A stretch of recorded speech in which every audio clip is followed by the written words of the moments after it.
یہ جو حالات بن رہے ہیں، یہ طالبان تو ایک نقطۂ آغاز ہے. یہ جو حالات بن رہے ہیں، نبی اکرم صلی اللہ علیہ وسلم کی احادیث کو دیکھیں تو لگتا یوں ہے کہ اب کی بات ہے یا 10 سال کی یا 5 سال کی، کب ہوگا کب نہیں ہوگا.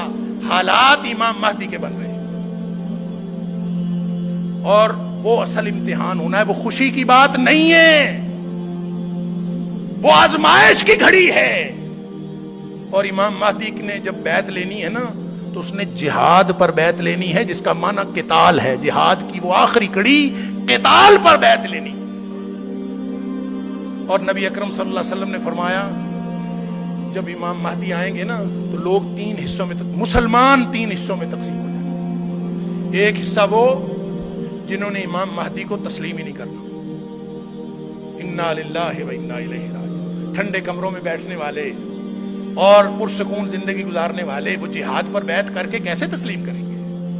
قتال پر بیعت کرنی ہے، وہ ان کے پاس 1000 دلیلیں ہوں گی، جیسے آج ہمارے پاس طالبان کے خلاف 1000 دلیلیں موجود ہیں. لہذا جہاد اور قتال پر بیعت ہوگی. نبی اکرم صلی اللہ علیہ وسلم نے فرمایا ایک حصہ تو جس نے بیعت ہی نہیں کرنی، انہوں نے ماننا ہی نہیں، فرمایا ان کے دل میں رتی بھر ایمان نہیں ہوگا. لہذا یہ تو ویسے ہی گئے، نام کے مسلمان ہیں. باقی جو 2 حصے رہ گئے، فرمایا ان میں سے آدھے یعنی تیسرا حصہ ٹوٹل میں سے وہ شہید ہو جائے گا اس جدوجہد کے اندر، اس قتال کے اندر. اور فرمایا وہ روئے زمین کے بہترین شہید ہوں گے، اور جو بچ جائیں گے ان کے ذریعے اسلام کا غلبہ ہوگا. اور ان کے ایمان کی سطح یہ ہوگی کہ نبی اکرم صلی اللہ علیہ وسلم فرمایا ان کے ایمان کو پھر کوئی آزمائش اس کے بعد کوئی نقصان نہیں پہنچا سکے گی.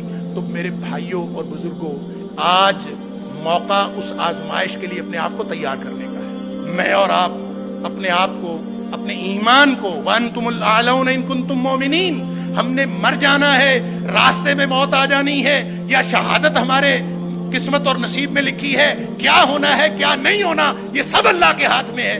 صرف ہمارے ذمہ یہ ہے کہ میں اور آپ اسی وقت ہر لمحے ہم اللہ کے دین کو اپنی زندگی کی پہلی ترجیح بناتے ہیں کہ نہیں. اگر آج ہم اللہ کے دین کو اپنی پہلی ترجیح بنا لیں تو انشاءاللہ غلبہ دین کا آغاز آج سے شروع ہو جائے گا. اللہ تعالیٰ مجھے اور آپ کو ہم سب کو توفیق عطا فرمائے. وآخر دعوانا